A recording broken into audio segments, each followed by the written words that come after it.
বাচ্চা তো হীনমনা। বাচ্চা হীনমনা কেন হয় একটু বুঝাই দিলে আপনারা বুঝবেন। 100% হীনমনা বাচ্চা তালিবের জগতে। কেন হীনমনা? আল্লাহ রাব্বুল আলামিন নিজেই বলে দিয়েছেন, বনি আদমের বৈশিষ্ট্য হইল মূর্খ করে দুনিয়াতে আসা। তাই না জানা বাচ্চার দোষ নয়। লা তালামুনা শাইয়া। অভিভাবক হবে আবেগী। সে বুঝে মনে হয় আগের জমাতে চলে গেলে শেষ হয়ে যাবে সহজে। এটা তার আবেগের কথা, এটা তার বিবেকের কথা নয়। কারণ সে তো এই কাজ করে না, এই কাজ করি আমি। তাই এই নেশাবের কোন ছাত্র যোগ্য এটা জানি আমি। কারো যদি ছাত্রের জীবন নষ্ট হয় তাহলে আমাকে বুঝতে হবে আমার জীবনটা নষ্ট হয়ে গেছে। এই আমাকে অনুভূতি হইল আমার জীবন নষ্ট হয়ে গেছে। যেদিন আমাদের ভিতরে চেতনা আসবে আমার একটা ছেলে যোগ্য হয় নাই, না হওয়ার কারণে সে যেমন ক্ষতিগ্রস্ত হয়েছে আমিও তার ক্ষতিগ্রস্ত হয়ে গেলাম। কারণ আমি শিক্ষক হিসাবে আমার পরিচয় কই? আমার তো কোনো কি নাই, পরিচয় নাই। আমাদের ওলামাদের হজরতের জরুরি কিছু কথা বলা শোনার তৌফিক পেলাম, এই জন্য বলি আলহামদুলিল্লাহ। হুজুরের বয়ানের অনেকগুলা কথা আমার দিলে লাগছে। আশা করি আপনারাও শুনছেন এবং ওই শোনা কথার উপরে আমরা সবাই ফিকির করব। সবচেয়ে গুরুত্বপূর্ণ একটা কথা যেটা আসছে আমাদের সামনে, সেটা হইল হুজুর কওমি মাদ্রাসার ঐতিহ্য আদর্শ কি কেন। এটা বলতে গিয়ে হুজুর এক কথায় প্রকাশ করছেন, কওমি মাদ্রাসা মানুষ গড়ার কারখানা। বলেন কি? তাহলে তো বোঝা গেল মানুষ গড়া হবে মানুষের হাতে। মানুষ গড়া হবে মানুষের হাতে। তাই আমরা যারা গড়ব, আমরা যেই ছাঁচের, আমাদের হাতে ওরা ওইভাবেই তৈরি হবে। এই জন্যই বলা হয়েছিল মাদ্রাসা শুরু করবে কে? একজন আহলুল্লাহ। আহলুল্লাহকে যার চেহারার দিকে তাকাইলে আল্লাহর কথা মনে পড়ে, উনি আহলুল্লাহ। দুধ বিক্রেতার দিকে তাকাইলে দুধের কথা মনে পড়ে। আমরা যখন কোরআনের ফেরি করি আমাদেরকে দেখলে তো কোরআনওয়ালা কালামুল্লাহ যারা পড়ায় তাদেরকে দেখলে আল্লাহর কথা স্মরণ পড়বে। মানজাক্কারা কুমিল্লাহি রুইয়াতু ওয়াজাদা ফি ইলমিকুম মানতিকুহু। বলে যার কথায় জ্ঞান আসবে। বলেন যার কথায়। কেন? আমরা তো মুআল্লিম, জ্ঞান বিতরণ করি। তাই আমার কথাই যদি জ্ঞান না হয় তাহলে আমি মুআল্লিম কেমনে হইলাম? তো কোরআনে যেরকম হাসফাজ আওয়ায়েদ নাই, ঠিক একজন মুআল্লিমের এই গুণ, তার এলেমের এই অবস্থা, কোনো অবস্থাতে তার মুখ থেকে বেফায়দা বেফায়সা অনর্থক কোনো কথা আসতে পারে না। তাহলে সে কোরআনের মুআল্লিম না। এই জন্য কোরআন যেমন সার্বক্ষণিক জ্ঞান বিতরণ করে, আমরাও আমাদের প্রতিটা কথাই যেন জ্ঞান থাকে এদিকে আমরা লক্ষ্য রাখব। জ্ঞান নাই, অনর্থক এমন কোনো কথা আমরা বলবো না। এটা আমার হওয়া চাই। আহলুল্লাহ কে হবে? কয় অযাক্কারাকুম বিল আখিরাতি আমালুহু। যার কর্ম মানুষকে পরকালের স্মরণ করাবে। আল্লাহ রাব্বুল আলামিন আমাদের কর্মে যেন মানুষের পরকাল স্মরণ আসে, আর আমাদের দেখে যেন মানুষ দুনিয়াদার দিনমুখী হয়, আখিরাতমুখী হইতে পারে। এগুলা আমাদের মুআল্লিমের সিফাত। আর এই সিফাত নিয়ে যদি আমরা মুআল্লিম হই, হুজুরে যে বলছে, মুফতি সাহেব হুজুরে যে কথাগুলা বারবার আমাদেরকে বলা হয়েছে যে আমরা একটা আহলুল্লাহর সহবতে যাব, এটা 100 বার। তবে এই কথাটা আমাদেরকে পরিষ্কার করে বুঝতে হবে আহলুল্লাহর কাম কি। ছোট বাচ্চাকে শোয়ার থেকে বসানো, বসার থেকে হাঁটানো, হাঁটা থেকে দৌড়ানো, এটা কোনো আহলুল্লাহর কাম নয় যে শিশু থেকে তারে উঠাবে। উদাহরণটা কেমন? আমরা অনেক সময় সনদ নিই। আমাদের বড় কেউ যদি আমাদের মাদ্রাসায় আছে, তো উনি একটা সবক পড়ায় আমাদেরকে সনদ দিয়া দিয়ে হাসি মুখে যে আমি আমার নেসপতের যা আছে দিয়ে দিলাম এই শর্তে তোমাদের। বলেন তো আমারে, উনি যে আমার হাদিসের সনদটা দিল, আসলে যে আমি হাদিস বুঝার মতন যোগ্য হয়ে হাদিসের দর্শে বসছি বলিও তো উনি আমার সনদ দিছে। কিন্তু এই দর্শে তো আমার আনছে ডজনে ডজনে মুআল্লিমের শ্রমে ঘাম। বুঝতে পারি না আমরা। ডজনে ডজনে মুআল্লিমের শ্রমে ঘামে তৈয়ার করে। আখের ওই মুআল্লিমেরও মুআল্লিম ওস্তাদ যিনি, উনার কাছে এক নজরে সনদটা গ্রহণ করা হয়ে গেছে। প্রশ্ন হইল, উনার এই সনদ দেওয়ার আগে শত শত মানুষের মেহনত হয়েছে এই সনদ নেওয়াওয়ালা বন্দার উপরে। বুঝিতে পারি না? তো সনদটা কি হয়ে গেল? সহজ হয়ে গেল। যদি আগওয়ালারা যদি এই তৈয়ারি না করতো, পথ থেকে কোকা মানুষ তৈরি করে আনি, কোনো মুহাদ্দিস কি তার সনদ বিতরণ করতে পারতেন? এটা করা সম্ভব না। আর যদি এটাই সত্যি করতে হয়, 10টা মানুষের আমি সনদ দেব, তাহলে অবশ্যই এই হযরত তাকে 12 বছর পাশে রেখে আলিফ বা তা থেকে কালা কালার রাসূল পর্যন্ত নিয়ে 12 বছর পরে সনদটা ইস্যু করবে। বুঝিতে পারছি না আমরা করে? তো এটা তো বড় জটিল ব্যাপার, কঠিন ব্যাপার। এই জন্যই আল্লাহ রাব্বুল আলামিন আমাদেরকে এমন এক নকশার উপরে কওমি মাদ্রাসাকে তৈরি করছে যে এই মাদ্রাসাতেই সনদ নেওয়ার মতো লোক তার পড়াপড়ি জবনাতেই তার শিক্ষকদের হাতে গড়ে যাবে। বুঝেন না কথা? তো সনদ যেমন হাদিসের নেবে, ঠিক তেমনিভাবে ওই যে খেলাফত বলে আমরা, এটাও আরেক সাইড থেকে নিয়ে যাবে। তবে উনিও ওই আমাদের হাতে গড়তে এই পরিমাণে আমরা তাদেরকে প্রস্তুত করে দিছি।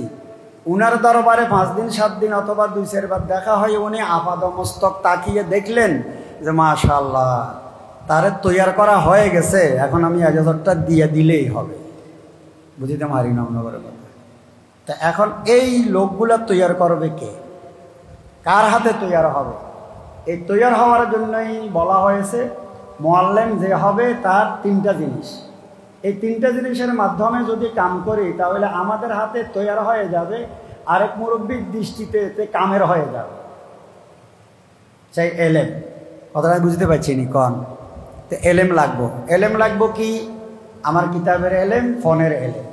কেন আমার এটা প্রয়োজন? কিতাব হলে কিতাবি এলেমের প্রয়োজন। আবার পাশাপাশি কিতাবটা হল করাইলে বাচ্চার যে প্রশ্ন আসবে, প্রশ্ন কিন্তু কিতাবের মতনের নয়, প্রশ্নটা মতনকৃত ভিতরের মণিমুক্তা আহরণে। ওই জবাবের জন্য আমাকে ফোনের এলেমটা নিতে হবে। ফোনের এলেম নিয়ে গেলে, প্রশ্ন করলে, উত্তর পাইলে, তাহলে এই ছাত্রের আস্থাভাজন হব আমি। ছেলে বুঝবে এই কিতাবের, এই ফোনের, এই মুআল্লিম সত্যিই আমার যোগ্য ওস্তাদ হিসাবে সাব্যস্ত হয়ে গেছে। কথা বুঝতে পারছি না? তো বাচ্চা যদি আমার প্রতি আস্থা না আসে তাহলে বাচ্চা পড়তে মজা পাবে না। বলেন, কথা মনে আছে তো? মজা ছাড়া কাম, বদ মজা হইলে কাম আর ওটা ইতি টানবে। এখন ছাত্র পড়তে চায় না, তাহলে আমরা বলবো উসুল। পড়তে চায় না কেন? পড়তে আসছে, নিশ্চয়ই পড়ায় মজা পায় না। আরে খাওয়ার সময় খেতে বসছে, খেতে চায় না কেন? নিশ্চয়ই তার খাওয়াতে মজা নাই। খেলার সময় খেলতে গেছে, খেলবো না, আমার কাছে ভালো লাগে না। তার প্রমাণ হইল খেলার সময় খেলবে কিন্তু খেলে না কেন? খেলার মজা। তাহলে ছেলে পড়তে পারে না, পড়তে চায় না, তার অর্থ হইল পড়ার, বলেন না, মজা পায় না। তো মজা না পাইলে পড়বে কেন? এখন এই মজাটা লাগাবে কে? এই প্রশ্ন হইল এখানে। এখানে আসি আমরা একটা হোঁচট খাইছি সারা দেশে। ছেলের যখন দেখি মজা নাই, তখন আমরা আরো বাড়তি বলি, আরে তোর কপালে হবে না, তুই পারবি না, নেগেটিভ, নেতিবাচক। তো একদিকে তার মজা নাই, অন্যকে খোঁচা দিলাম, এখন কি মজা বাড়ব নি? কি কন? তখন সে নৈরাশ হয়ে যাবে, এ আর আগাইতে পারবে না। তাই মজা লাগানোর দায়িত্ব হইল আমার। এই মজাটা আমরা কিভাবে লাগাবো? দেখেন বাচ্চা খাইতে চায় না, তো মা বড় মজা করে, জিব্বা চাড়ে, এত সুস্বাদু। আপনি একটা বাচ্চারে খাওয়াইতে পারবেন মানে এমন এক অঙ্গভঙ্গি কথাতে যেন এটা এমন এক স্বাদের জিনিস, এটা তার চোখে ধরাই দিতে পারলে, যদি তার চোখে ধরে যায় মনে হয় না জানি এটা কি মজার, তখন আপনি দেওয়ার আগে হা করুন। বুঝিতে মারি না কথা আপনি? তো এই মজা তো লাগাইব কে? মা। আর পড়ার মজাও লাগাইতে হবে শিক্ষককে। তা আমরা মজা লাগাইতে পারবো আমরা যখন যোগ্যতা হবে এলমি। আর যোগ্যতা না থাকলে আমি বদমজা হয়ে যাব। কেমন? হ্যাঁ, তা আমরা করব কি? বাসেরও। তাই আমরা ছেলেদেরকে উৎসাহ দেব, আরে পারবে, তুমিই তো পারবে। পারে না কে? ওই যে একটু আগে বললাম আমার এক মুরব্বীর কথা, যে উনি এমন ছিলেন, ঘরে লেখছে ও যে 200 বছর আগের হজরতের কথা, বিশ্ব সেরা ব্যক্তি উনি। এ কথা বোঝানোর জন্যে যে পারে না তে পারে, উৎসাহিত করার জন্য আমরা উৎসাহ দিবনি? বলেন পারবে কে? আমার ছেলে পারবে, তুমিও পারবে, বিশ্বখ্যাত তুমিও হবে, তবে আমাকে উৎসাহ দিতে হবে। এখন উৎসাহটা কিভাবে দেব, তার প্রক্রিয়াটা কি দেখেন। নিরুৎসাহিত করলে মানুষ কেমন হয়, কয়টার একটা উদাহরণ দিছে। হাতিয়ে পাহাড়ের গাছ টানে হাতি, বলেন কিসে? হাতিয়ে গাছ টানে, হাতির কাঁধে লাগাই দিলে গাছ টানে, হাতি জাগায় আনে, পরে টাকে বড়ি বড় বড় গাছগুলা আমাদের ফেনীতে আসে। সেই হাতির কত শক্তি, শক্তি না শক্তি না? বলেন না শক্তি। সেই হাতিকে ধরে লোহার শিকলের সাথে প্রথম বাঁধে, লোহার খাম্বার লয়, তো হে টানে, টানলে পারে না, কান চলে যায়, কানে বান্ধি দে, কান কষে যায়, রক্ত বের হয়ে যায়, কষ্ট পায়। কতক্ষণ পরে আস্তে হীনমনা হয় যে লড়ার ক্ষমতা আমার নাই, এ তারে হীনমন করে। কি করে? হীনমনা করি দে, বান্ধি রাখি কত। এই হীনমনা করে তারে যখন বনের হাতি ওই সার্কাস আলারা লোকালয়ে আনে, ইজা যদি তার বনের শক্তি থাকতো লোকালয়ে মানুষ রাখতো না, আরে কথা কন না। তাই ইজারে আনতে হইলে ইজার শক্তি নাই যে প্রমাণ করে দিতে হবে। এই লোহার খাঁচায় শিকল বাঁধি, কানে পেঁচাই, ফাঁয়ে জড়াই, লাফালাফি করি, রক্তাক্ত হয়, কষ্ট পায়, ব্যথা পায়।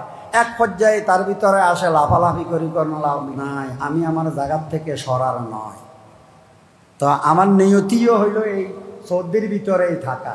এই যেদিন হাতির এই মন তৈরি হয়, ওই দিন সার্কাসওয়ালার কাছে এটা বিক্রি হয়। এরা নিয়ে আসে, আইনবার পরে সার্কাসের বাঁশের খুঁড়ার লগে বান্ধি যায় না লোহার খাম্বার লগে? আরে কন না, বাঁশের এই বাঁশের লগে বান্ধি দিই, হাতেরা ব্যাগ চলি যায়, কেহ নাই, লেদা হলায় গুতা মারে, হাতে লড়ি চড়ি ওখানে, হাতে বাঁশের খুঁড়া ভাঙবার ক্ষমতা নাই। আরো সহজ করি কথাটা বলি, আমাদের সে গরু আছে, এটা কিন্তু খুব তালিমেল্লাই প্রয়োজন।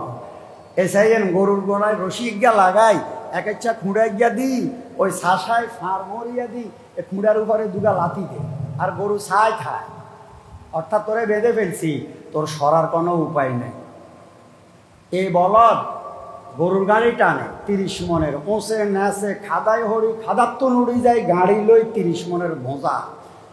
এতে বুঝে গেছে মালিক আরে বুঝাই দিছে লাথি মারি, আর সরার নাই। এতে সিয়ন রশি এক হাতের খুঁড়া উড়ে তো হারে না। হাচ্ছে নি প্রশ্ন পারল না কেন? ওই মালিক তাকে হীনমনা করে কন্ট্রোল করছে। বাস তার শক্তি আছে আপন জায়গায়, কিন্তু মন দুর্বল হয়ে যাওয়ার পরে আর তার দ্বারায় কোনো কাজ নাই। আবার গাড়িতে ছড়াই দিয়ে লেজ মশড়ি বুঝাই দিছে মালিকে, শক্তি সব তোরই, তুই পারবি পাহাড় পর্বত অতিক্রম করে যাইতে। এত লাফাই বুঝে নিয়ে চলে গেছে। এটা বলা হয়েছে তালিমে। আমরা আপনারা বাচ্চা তো হীনমনা, বাচ্চা হীনমনা কেন হয় একটু বুঝাই দিলে আপনারা বুঝবেন। 100% হীনমনা বাচ্চা তালিমের জগতে। কেন হীনমনা? আল্লাহ রাব্বুল আলামিন নিজেই বলে দিয়েছেন, বনি আদমের বৈশিষ্ট্য হইল মূর্খ করে দুনিয়াতে আসা। তাই না জানা বাচ্চার দোষ নয়। লা তা'লামুনা শাইয়া, আল্লাহু আখরাজাকুম মিন বুতুনি উম্মাহাতিকুম লা তা'লামুনা শাইয়া। আল্লাহ বলে তোমাদের শাইয়ান নাকিরা জন্মসূত্রে কোনো জ্ঞান নাই, নির্বোধ হয়ে জন্ম নেওয়া, এটা বনি আদমের বৈশিষ্ট্য। আর 10টা প্রাণীর বৈশিষ্ট্য হলো জন্মসূত্রে জ্ঞান নেওয়া। কারণ হেগুনের কেয়ারে দি সালানা, হেগুন নিজে চলে, তো নিজে চলতে জ্ঞান লাগে। যার সালাইনা থাকে হাতের জ্ঞান না হইলেও চলে। এই জন্য বনি আদম নির্বোধ করে। তাই জানি না এটা লজ্জা নয়, বাচ্চার যেখানে পরিষ্কার করে দিই, পারি না, জানি না, বুঝি না। কোনো ছেলে যদি বলে হুজুর আমি পারি না, হুজুর আমি বুঝি না, তাহলে আপনার বলতে হবে বাবা তুই তো ইনসানিয়তের খেলকিয়ত পয়দাইশির উপরে 100% আসত, এটাই তোর গুণ না জানা। বুঝিতাম হারি না, এটা আপনি তারা বাবা দিবেন। আল্লাহ বলে তুই তোরে জাহেল করে তৈরি করছে, সত্যিই তুইও অনুভব করছ খোদার সৃষ্টি তোরে নির্বোধ করি। মাশাআল্লাহ, তোমার ভিতরে খোদার সৃষ্টি তো বুঝবালা আছে, তুমি জানো না। এটাই তো তোমার জানার মূল সোপান, মূল সিঁড়ি। এই জন্য যারা বলে জানি জানি হারি হারি, এটা কিচ্ছু হয় না। কথা আমি বুঝতে পারছি নি কন, তাই বাচ্চাই পারে না, এটা দোষ না। কিন্তু পারবে না এটা বলার আপনার অধিকার না। বাচ্চা বলবে পারি না, আর আপনি তাকে বলতে হবে তুমি পারবে। বাচ্চা বলে জানি না, আল্লাহ তুমি জানবে, জানার জন্য তোমারে পাঠাইছে। বাচ্চা বলে বুঝি না, তুমি বুঝবে, বুঝার জন্য তো আমি আছি। আর বুঝেন না কথা, তোমার জানার জন্য আমি তো, তুই না জানলে আমি কি? আপনার হইলো এই পারো না, পারার জন্য তো আমি, আমার কাছে আনছে। বুঝি না, আরে বুঝার জন্যই তো আমার কাছে পাঠাইছে তোর আব্বু, বুঝাবো তো আমি। এই কথাটা উৎসাহ দিয়ে আমাদের বলতে হবে। কথা বুঝতে পারছি? তাই কখনো নেতিবাচক কথা বলবো না। পারবে, তুমি পারবে, তুমি পারবে, তুমি পারবে। এই জন্য আমাদের সমস্যা হয়ে গেছে কোথায়? কথা বুঝেন, পড়ে না। আমরা সময় বলি এটা পড়ে না, এইটাই পড়ে না, এইটাই পড়ে না, এটা ঘর থেকে বের হয়ে যায়, এটা মসজিদে আসে না, এটা জমা ধরে না। কয় না না, বলবা না। বরং আমরা কি বলবো? মাশাআল্লাহ, পড়ে না যে সে আড়ালে, যে পড়ে তারে বলবো মাশাআল্লাহ আমাদের আব্দুল জব্বার পড়ে, ভোররাত্রে উঠে তাহাজ্জুদ পড়ে, মাশাআল্লাহ ওই দিন দেখছি ও পড়তে আছে, আমার খুব আনন্দ লাগছে, খুশি হয়েছি। হ্যাঁ, এই তখন যে ইতিবাচক কাম করে, তার ইতিবাচক কামের যখন তার বড় থেকে কি পায়, সাড়া পায়, তখন তার ওই কাজের আগ্রহ আরো বাড়ে, ভিতরেতে আরো তৈয়ার। 4টা বাজে উঠছি, 3:30 বাজে উঠবো, তাহলে আরো খুশি, আমার ওস্তাদ খুশি। আর যে এই কাজ করে না, পড়ে না, ও নিজে নিজে ভাববো মাশাআল্লাহ হুজুররা তো ফারুন্নাগার কথা বলে, আমি তো পড়ি না। আমি যে পড়ি না এটা তো আমারে বলি বোঝানোর প্রয়োজন না, এটা তো আমিই জানি। আমিও পড়বো, আমিও তাহাজ্জুদ পড়বো। মাশাআল্লাহ আমারে দেখা হয়েছে, ও সালাম দিছে, কলিজাটা খুশি হয়ে গেছে। আল্লাহ রাসূলের সুন্নত পালন করছে, আর বলছে সালামে মহব্বত পয়দা হয়। কেন জানো? আগে যা মহব্বত ছিল, আজকে তাকাইলে তো আল্লাহ আরো মায়া বেশি লাগে। দোয়া করো তোমরা সবাই, আমাদের সবাইরে যেন আল্লাহ সালাম দেওয়ার তৌফিক নসিব করে। বস সালাম চালু হয়ে গেল। আর যদি আপনি নেগেটিভ বলেন, যারে বলবেন তে লজ্জা পাবে, সে তার ভুল বুঝবে না, তার মন আরো দুর্বল হবে। হইতে পারে আপনার ওই বলার কারণে মন খারাপ এসে আত্মগোপনে চলে যাবে। বুঝতে পারি না আপনি? বাস্যেরও আমরা আমাদের ছেলেদেরকে এভাবে বলব, সব কামে পজিটিভটা, নাকি বলেন না? হ্যাঁ, ইনশাল্লাহ নিয়ত করেন, ইনশাল্লাহ দেখবেন কি সুফল। আর সবচেয়ে বড় লাভ হবে, আমি যদি পজিটিভ সাইড নিয়ে কথা বলি, তাহলে আমার সাথে বাচ্চার কখনো দ্বন্দ্ব হওয়ার কোনো সুযোগ থাকবে না। একজনের দোষ ধরলেই সে আমার উপরে রাগ করে, আমি তার দোষ দেখাও যদি রাগ না করি, দোষ না ধরি, সে আমার উপর রাগ করার কোনো সুযোগ নাই। সে ভুল করে লজ্জা পাবে। যেমন ধরে নেন, একটা লোক আমার সাথে আচরণ খারাপ করছে, তো আমি তারে বলতে পারি ডেকে, ভাই তোর কাজে তোর কথায় আমি দুঃখ পাইছি, তাইলে তার দোষ ধরা হয়ে গেছে। বলেন না, কথাটা অন্যায় হয় নাই? হ্যাঁ, তোর আচরণে আমি কষ্ট পাইছি, তোমার আচরণে আমি দুঃখ পাইছি, এ কথা না বলে শুধু মূল ঘটনা, ওই দিন ওখানে ছিলাম, কথাবার্তায় আমি বড় কষ্ট পাইছি, আমি কষ্ট পাইছি, কে কষ্ট দিছে এটা আড়ালে রাখছি। বুঝিতে পারি না মনে করে, তোমার কথায় কষ্ট পাইছি না, আমি ওই দিন দুঃখ পাইছি, তাহলে আমি তারে কি রেখছি? বলেন না, আসমান জমিন তফাত আছে। আমি কষ্ট পাইছি, কে কষ্ট দিছে? কষ্টদাতাই খুঁজি লইছে, দোষী আমি, কিন্তু আমি তারে দোষী বানাইতে চেষ্টা করিনি। এই যে আমার এই কথার তর্জ আমলের ভিন্নতা, এই ভিন্নতায় তে নিজে নিজের দোষী সাব্যস্ত করে, লজ্জায় আমার পায়ে পড়ে কদম বেশি করবে, আমারে মাফ করে দিন। বুঝতাম পারছি কিনা আপনার? তাই এটাও আমরা বলবো না। কেন? মানুষের একটা স্বভাব আছে, ওই যে কিছু উসুল ন্যাচারাল, গবেষণা হইল আমি আমার উপরে, আমার জন্মগত ন্যাচারাল কিছু স্বভাবের উপরে, একবারে সহজ, আমাকে কেউ কিছু বলার প্রয়োজন নাই, আমি আমার থেকে আমার কথাগুলো বুঝতে পারি, এই বুঝ আমাদের প্রয়োজন।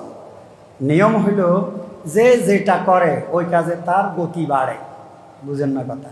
তো একটা স্বভাব যদি হয় দোষ ধরার, হ্যাঁ এই তোর কথায় আমি কষ্ট পাইছি, তাহলে আমার কষ্টের পাশাপাশি তার দোষী করে দিছি।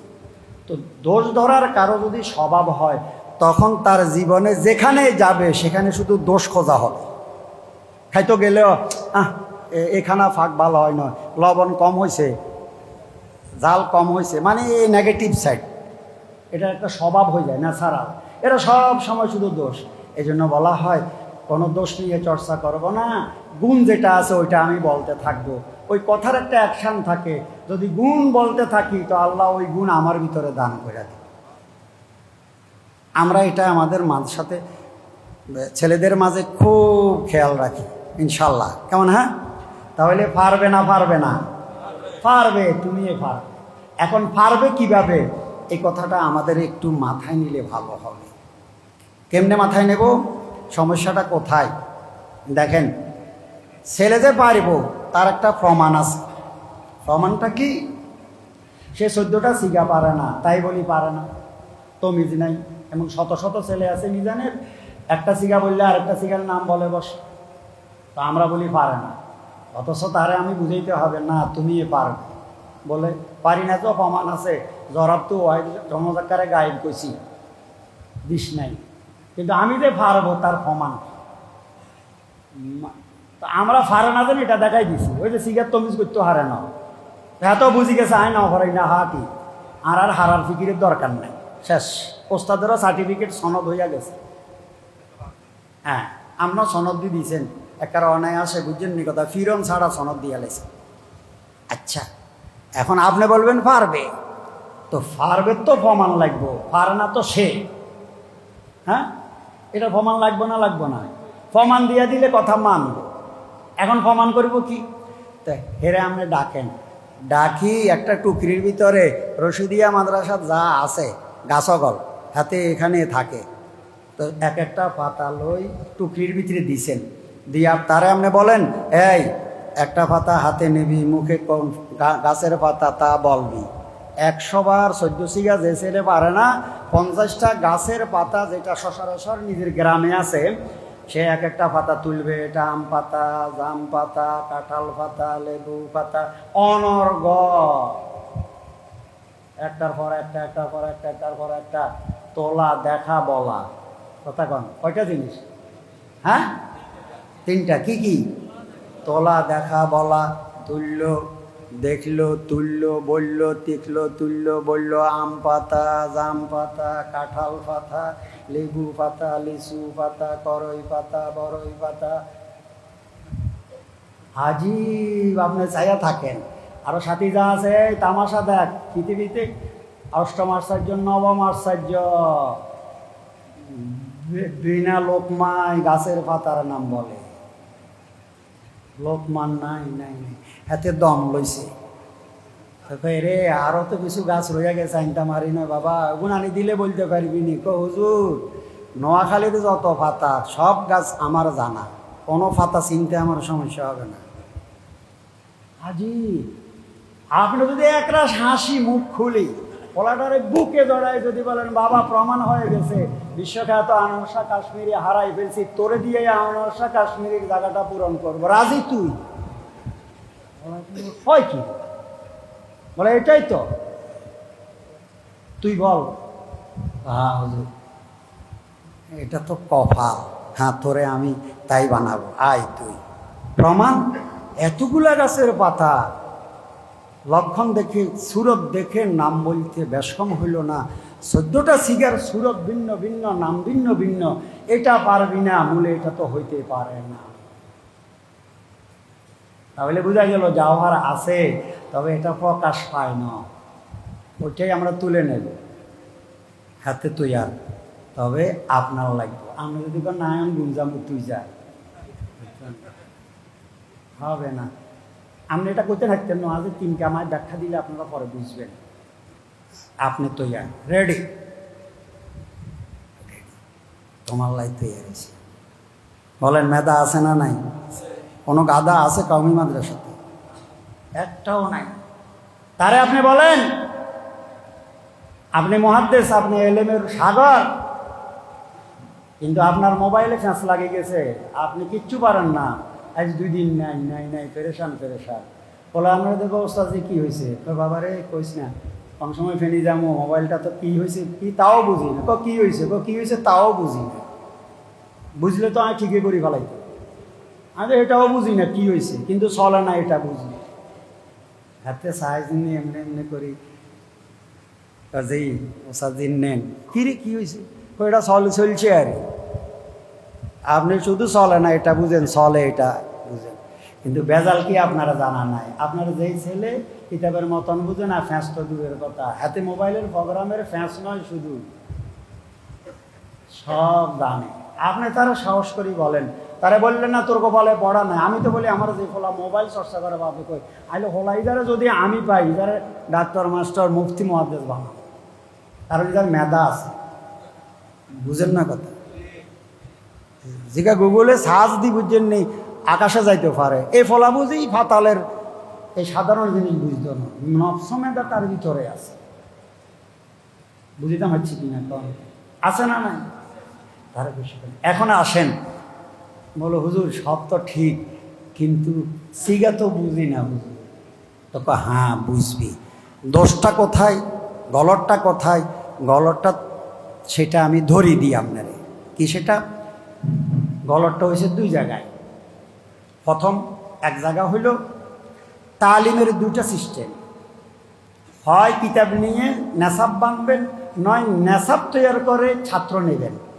ছাত্র নিয়ে নেশাব করবেন, এক পদ্ধতি, যেটা আগের যুগে ছিল, যে পড়তে আসছে সে শাইখের কাছে চলে গেছে, শাইখ আগাগোড়া পরীক্ষা করে তারা যেখানে পাইছে ওখান থেকে ছুটছে। আরে কন্যা, এটা হইল ছাত্র নিয়ে নেশাব করা, যেটা আগের যুগে ছিল। আলহামদুলিল্লাহ, এতে 100 হয়ে যাবে। তারা যেখানে রাখছি আবার কামে পাঠাই দিছি, আবার আসছে ওখান থেকে শুরু করছি। কি নাই মাঝখানে সময় গেছে, কিন্তু সবক আগায় না। সবক কিন্তু জাগায়, বলেন না? সবক কি জাগায় না? 15 দিন পড়ছে, 1 সপ্তাহ বাড়িতে গেছে। 1 সপ্তাহ বাড়িতে যাওয়ার পরে আবার যখন আসছে, এই সপ্তাহের পড়া কি মাইনাস করে সামনে চলছে না ওখান থেকে শুরু হয়েছে? তাহলে তো তার লেস হয় না। তার বুনিয়াদি ইস্তেদাদের জন্য ধারাবাহিকতা যেটা ছিল ওটা বহাল হয়েছে। কথা আমি বুঝতে পারছি। তাহলে এরে তৈরি করা কঠিন, বলেন কি নয়?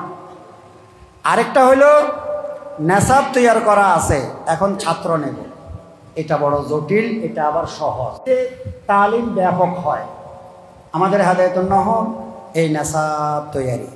এখন এই জমাতের ছাত্র নিতে হইলে এই জমাতের নেশাবের যোগ্য ছাত্র নির্বাচন করতে হবে।